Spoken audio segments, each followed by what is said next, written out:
ఆ తర్వాత నువ్వు చాలా బాధపడిపోతావు, మరణ సదృశమైన వేదన పొందుతావు అలాంటి వాళ్ళు ఇళ్ళకెడితే. కాబట్టి వెళ్ళకు, తప్పు లేదని చెప్పాడు. ఆవిడంది, కానీ నాకు వెళ్ళాలని అనిపిస్తోంది అంది. నువ్వు వెళ్ళి రావచ్చు, నువ్వు వెళ్ళవచ్చు అన్నాడు. ఆయన త్రికాలజ్ఞుడు, ఆయనకి తెలియదండి. అనేసరికి తల్లి గబగబా పక్కన పరమశివుడు రావట్లేదు అన్న బాధతోటే బయలుదేరింది.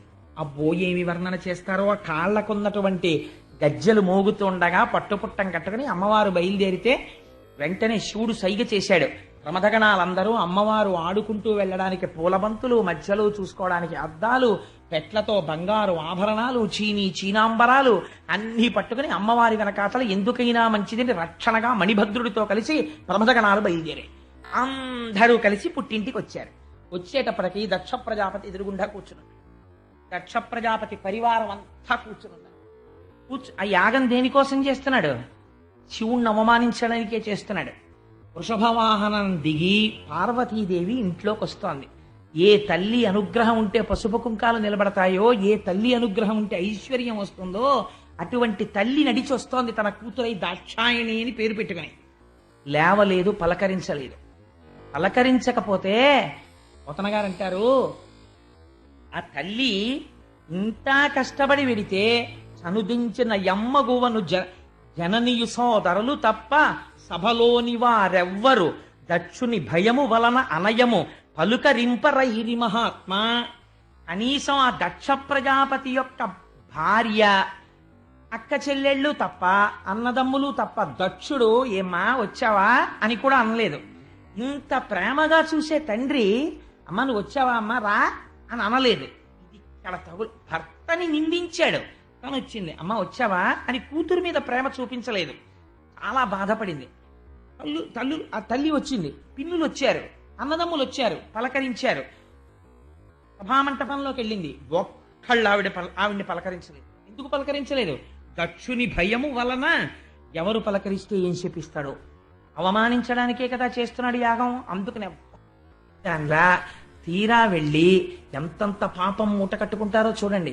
ఎవ్వరూ పలకరించకపోతే ఆవిడ చాలా ఖేదం పొందింది. ఆఖరికి యాగమంటపంలో అమ్మ అలా కూర్చో అని అనలేదు. అనకపోతే మణిభద్రుడు అన్నవాడు చూశాడు. అమ్మవారు ఉగ్రమైన తేజస్సుతో చూస్తోంది, సమస్త బ్రహ్మాండములను కాల్చేస్తుందా అన్నట్లు. ఇప్పుడు చూశాడు. చూసి విచ్చుకత్తులు పైకి తీశారు. చంప అవతల పారేస్తాం దక్షుణ్ణి అన్నారు.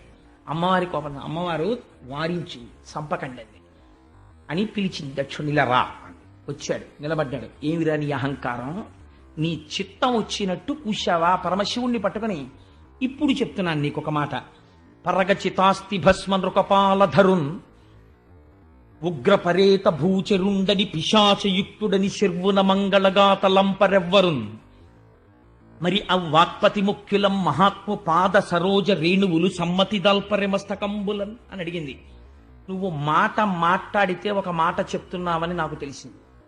ఎప్పుడు మాట్లాడినా పరగచితాస్తి భస్మ, బూడిద రాసుకుంటాడు, భూతప్రేతాలతో తిరుగుతాడు, శ్మశానంలో ఉంటాడని కారు కూతలు కూస్తున్నావు శంకరుణ్ణి ఉద్దేశించి. నీ హద్దు నువ్వు తెలుసుకున్నావా? నీకెప్పుడైనా తెలుసా ఎందుకు తిరుగుతాడో? శివుడు పైకి ఎంత అమంగళంగా కనపడతాడో లోపల ఎంత మంగళకరుడో ఎప్పుడైనా విచారణ చేశావా? ఓరి చేతకాని చవట, శివుడే అంత అమంగళకరుడైతే అవ్వాక్పతి ముఖ్యులం మహాత్ము చరణ సరోజములం సమ్మతి దల్పరె మస్తకంబులం. ఏ చతుర్ముఖ బ్రహ్మ బొటనవేల్లోంచి నువ్వు పుట్టావో ఆ బ్రహ్మగారు పరమశివుడు యొక్క పాదరేణువుల్ని తల మీద చల్లుకుంటున్నాడు నాకు శక్తి రావాలని. బ్రహ్మగారిని చూసేనా నీకు బుద్ధి రాలేదరా? ఇంకా ఎందుకు మాట్లాడుతున్నావు? శంకరుడు గురించి తక్కువ చేసి ఎందుకు మాట్లాడుతున్నావు? శివ అన్న మాట నోటి వెంట వస్తే కొన్ని కోట్ల జన్మలలో చేసినటువంటి మహాపాతకములు దగ్ధమవుతాయి. అటువంటి శివనామాన్ని పట్టుకుని తక్కువ చేసి మాట్లాడతావా? కవి పుష్పంబగు వగ్ని మంచగు నాకూపారంబ భూమిస్థలంబగు శత్రుండతిమిత్రుడు విషము దివ్యాహారమౌ నెన్నగా అవనీ మండలి లోపలం శివ శివేచ్ఛాభాషణోల్లాసకిన్ శివ నీ నామము సర్వవశ్యకరమౌ శ్రీకాళహస్తీశ్వర అంటాడు దూర్జటి. శివనామం చెప్పుకున్న వాడికి లోటు లేదు. కవి పుష్పంబగు రాయి కూడా పువ్వు అయిపోతుంది, సముద్రము భూమి అయిపోతుంది, వజ్రము పూలదండ అయిపోతుంది. అంతటి అభయంకరుడై ఎవరి నామం చెప్పుకుని లోకాలన్నీ సంతోషపడిపోతున్నాయో అటువంటి మహాత్ముణ్ణి పట్టుకుని అనరాని మాటలంటావా? దాని లోపల ఉన్నటువంటి తత్వాన్ని తెలుసుకునే ప్రయత్నం చెయ్యకుండా నీ చిత్తం వచ్చినట్టు మాట్లాడతావా? పైకి మాంసనేత్రమునకు ఏది కనపడుతోందో అది చూసి దాన్ని బట్టి నువ్వు మాట్లాడడం నేర్చుకున్నావా? ఇలా మాట్లాడవచ్చా? ఇదే నీకొక మాట చెప్తున్నాను. అసలు శాస్త్రమునందు సిద్ధాంతమేదో తెలుసా? ఆవిడొక మాట అడిగింది. భర్గు తిరస్కరించిన వారి జిహ్వ కోయవలయు. ఎవడైనా సరే శంకరుణ్ణి నింద చేస్తే వాడి నాలుక పట్టి పైకి లాగి కొండ నాలుక వరకు కత్తితో కోసివేయవచ్చు. అటులు చేయకుంటివేని కర్ణరంధ్రములు మూసి వెడయవలయననుచు ధర్మదులు పలికిరనగా. అలా నీకు చెయ్యడానికి అధికారం లేకపోతే ఎదుటివాడి నాలిక కోసేయకూడదు, నాకు అధికారం లేదనుకుంటే ఉత్తర క్షణం ఎక్కడ శివనింద జరిగిందో అక్కడ చెవులు మూసుకుని బయటికి వెళ్ళిపోయి ఆ రోజు అన్నం తినడం మానేయాలి ప్రాయశ్చిత్తంగా. అలా చేయకపోతే వాడు అధమాధముడైపోతాడు. అలా మాట్లాడకూడదు శంకరుడి గురించి. నువ్వెందుకు మాట్లాడుతున్నావు ఇలాగా? ఇంకొక మాట చెప్తున్నాను. జనుల జ్ఞానమునం భుజించిన జుగుప్సంబైన అన్నంబు సయ్యన వెళ్ళించి పవిత్రుడైన గతి. ధర్మాత్ముండు ఈశ్వరుడు అద్ధను దుష్టాత్ముండవై నిందించిన నీ తనూభవయనంగా నోర్వ ఈ హేయభాజనమైన శరీరమును విడిచి భస్మశుద్ధి ప్రాపించగలవు. నువ్వు దుర్మార్గుడివి, దుష్టాత్ముడివి. అందుకే శంకరుణ్ణి నింద చేశావు. జనుల జ్ఞానమును భుజించిన జుగుప్సంబైన అన్నంబు సయ్యన వెళ్ళించి. తినకూడని అన్నం తినేశాడు, ఇలా తినేసింది ఆ పులుసులో బలిపడిపోయింది. వెంటనే ఏం చేస్తాడు? నోట్లో వేలు పెట్టుకుని కట్టేస్తాడు. అలా నేను ఇవాళ ఒక నిర్ణయం తీసుకున్నాను. ఇక ముందు నేను ఎప్పుడైనా పరమ పవిత్రుడైన శంకరుడి సాన్నిధ్యంలో కూర్చుంటే చూసిన వాళ్ళు దాక్షాయిణి అని పిలుస్తారు. నీ దుర్మార్గుడవైన నీ కుమార్తెగా దాక్షాయిణి అని పిలిపించుకోవడానికి నేను ఇష్టపడను. నాకు ఆ పేరు ఇంకా ఇష్టం లేదు. అందుకే నేనేం చేస్తానో తెలుసా? హేయభాజనమైన ఈ శరీరమును విడిచి భాస్మశుద్ధి ప్రాపించడం. నేను ఈ శరీరాన్ని వదిలిపెట్టేసి అగ్నిహోత్రంలో కలిసిపోతాను అని పద్మాసనం వేసి కూర్చుని పలకరించలేదు దుర్మార్గుడు. పద్మాసనం వేసి కూర్చుని అమ్మవారు ప్రాణ అపాన వ్యాన వాయువుని నాభీస్థానం వద్ద నిలబెట్టేది. ఆ పైన ఉదాన వాయువుని తీసుకొచ్చి హృదయం నుంచి పైకి తీసుకొచ్చి కనుభముల మధ్యలో నిలబెట్టి ఇంద్రియములన్నింటిలోంచి అనిలమనేటటువంటి అగ్నిని ప్రేరేపణ చేసి ఆ యోగాగ్ని ఎందు శరీరాన్ని దగ్ధం చేసి బూది కుప్పై కింద కింద పడిపోగానే హాహాకారాలు మిన్నుముట్టే సభలో. మిన్నుముట్టి హరేరేరే కన్న కూతురు యాగశాలలో ప్రాణం విడిచిపెట్టింది. ఈ దురాత్ముడు బ్రాహ్మణుడు వీడు పలకరించలేదు కూతుర్ని అని ఆశ్చర్యపోతుండగా ఇంకా ప్రమథగణాలకి ఎక్కడ లేని ఆగ్రహం వచ్చి కత్తులు తీసి దక్షుడి మీద పడ్డాడు. భృగువికి చాలా సంతోషం కలిగింది.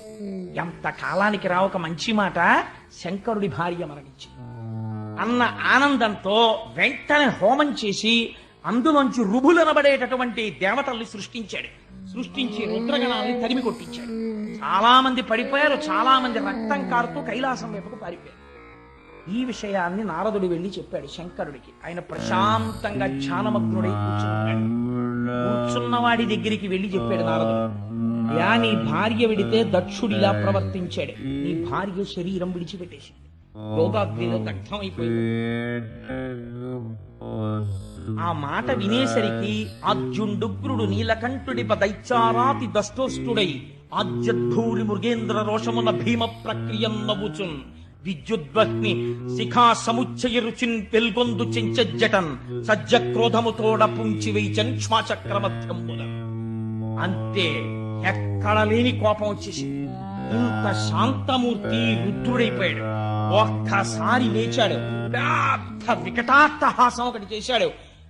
పోతన గారు ఆ మాటలు అలాగే పడిపోయాయి అంతే ఆయనకి. అర్జునుడుగ్రుడు నీలకంఠుడి దైత్యారాతి దష్టోష్టుడై ఆజ్యద్ధూరి మృగేంద్ర ఘోషమున భీమ ప్రక్రియ నవ్వుచున్. ఆ నవ్వుకి బ్రహ్మాండాలు కదిలిపోయాయి. అటువంటి వికటాట్టహాసం ఒకటి చేశాడు.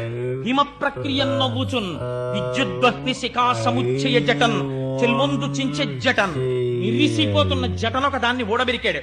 ఊడబెరికి సజ్జక్రోధముతోడ పుంచి వైచన్ శ్వాచక్రమధ్యంబునన్. ఆ జటని తీసి నేలకేసి కొట్టాడు నిలబడి. కొట్టేసరికి అంతే. ఒక్కసారి ఆయనే సామాన్యమైనటువంటి తత్వం అండి. ఎంత సాత్వికంగా కనపడతాడో అంతటి ఉగ్రుడవుతాడు కోపం వచ్చినప్పుడు. ఆ రౌద్రాన్ని ఎవరూ తట్టుకోలేరు. ఓం నమో భగవతే సదాశివాయ సకల తత్వ విదూరాయ సకల లోకైక కర్త్రే సకల లోకైక హర్త్రే సకల లోకైక సంహర్త్రే సకల లోకైక సాక్షిణే సకల నిగమ గుప్తాయ సకల లోకైక వరప్రదాయ సకల దురితాత్మి భంజనాయ సకల జగద భయంకరాయ శశాంక శేఖరాయ శాశ్వత నిజ